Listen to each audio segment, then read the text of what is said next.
Everyone, कैसे हो आप सभी। आज के वीडियो में हम लोग बात करने वाले हैं एनसीआईएसएम ऑफिशियल की तरफ से एक क्लैरिफिकेशन आई है मेडिकल सर्टिफिकेट या मेडिकल फिटनेस सर्टिफिकेट के रिगार्डिंग। ठीक है दोस्तों, सबसे पहले हम सबके दिमाग में ये आता है कि अगर मेडिकल फिटनेस सर्टिफिकेट बनवाना है तो आखिर किससे बनवाना होगा।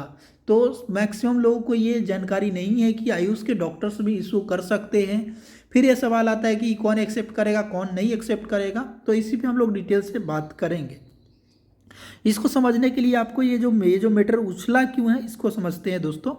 एक्चुअली एक प्राइवेट लिमिटेड कंपनी है, वेस्ट बंगाल की है, गार्डन रिच करके नाम है उनका। उन्होंने जो है अपने यहाँ जो मेडिकल फिटनेस सर्टिफिकेट के लिए उन्होंने लिखा था कि एमबीबीएस प्रैक्टिशनर्स ओनली। ठीक है, अब जैसे ये मैटर जैसे ही सामने आया तो लोगों ने इस मैटर को रेज किया किसके सामने, एनसीआईएसएम के सामने, और एनसीआईएसएम ने इसी के जवाब में इसे रिलीज किया 16/10/2025 को।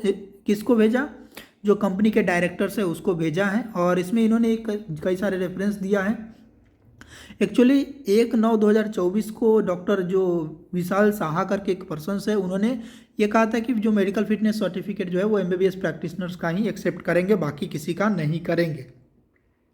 अब आप सबको जानकारी के लिए बता दूं कि एनसीआईएसएम एक्ट 2020 में इंडियन पार्लियामेंट से ये पास होकर के आई है कि जो आयुर्वेद, यूनानी, सिद्धा, किसके डॉक्टर आयुर्वेद, यूनानी, सिद्धा, सेवा रुकवा, और इवन एनसीएच एक्ट जो है उसमें भी ये लिखा हुआ है बीएचएमएस डॉक्टर्स भी, वो जो है वो क्या करेंगे, entitled to sign the authenticate a medical fitness certificate या any other certificate required by any law to be signed authenticated by duly qualified medical practitioners। कहीं भी अगर ड्यूली क्वालिफाइड मेडिकल प्रैक्टिशनर से साइंड की ज़रूरत होगी, चाहे medical certificate, medical fitness certificate, इन सब चीज़ों के लिए तो वो अप्लीकेबल होंगे। ये रेफरेंस दिया गया है 34(1) जो है सबसेक्शन में एनसीआईएसएम एक्ट का। ठीक है, फिर उन्होंने जो है सेकेंड रेफरेंस दिया है कि जो इसमें बताया है कि एनसीआईएसएम एक्ट 2020 के अकॉर्डिंग बीएएमएस, बीयूएमएस, बीएसएमएस और बीएसआरएमएस जो है वो अपनी एजुकेशन के दौरान जो है वो स्टडी करते हैं कि एग्जामिन कैसे करें फिटनेस और मेडिकल और अदर सर्टिफिकेट को इशू करने के रिगार्डिंग।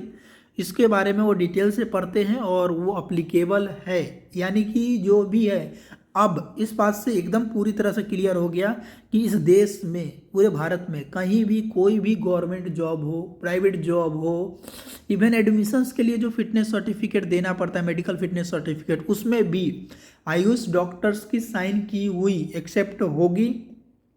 2020 में से ही एक्सेप्टेबल है, लेकिन कुछ एक लोग एक्सेप्ट करते थे, कुछ लोग नहीं करते थे, लेकिन इस पर कोई रेज नहीं कर पाता था, कोई विरोध नहीं कर पाता था कि ये गलत है। लेकिन अब ऐसा एक स्टेप है जो एनसीआईएसएम और एनसीएच काफ़ी एक्टिवली रहती है, मिनिस्ट्री ऑफ आयुष भी काफ़ी एक्टिवली रहती है, तो जैसे उनके संज्ञान में चीज़ें जाती है वो तुरंत एक्शन लेने के लिए तैयार रहते हैं। और इसी एक्शन का अवसर है कि अब वहाँ पर भी ये जो कंपनी है ये भी एक्सेप्ट करेगी।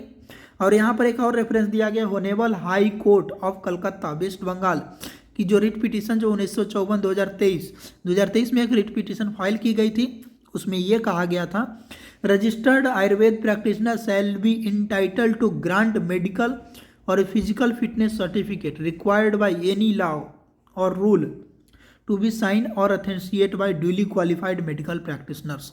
ठीक है, तो उसमें ये कहा गया था, कोर्ट के ऑर्डर्स में भी कहा गया था कि ये जो है इशू कर सकते हैं और एक्सेप्ट करना होगा। Therefore kindly rectified the said notice and consider the medical और fitness certificate issued by Ayurveda, Unani, Siddha, Shiva रूपा जो प्रैक्टिशनर्स है उसके द्वारा जो इशू किया गया उसको एक्सेप्ट करने के लिए रिक्वेस्ट की गई है और इन्फॉर्म किया गया है।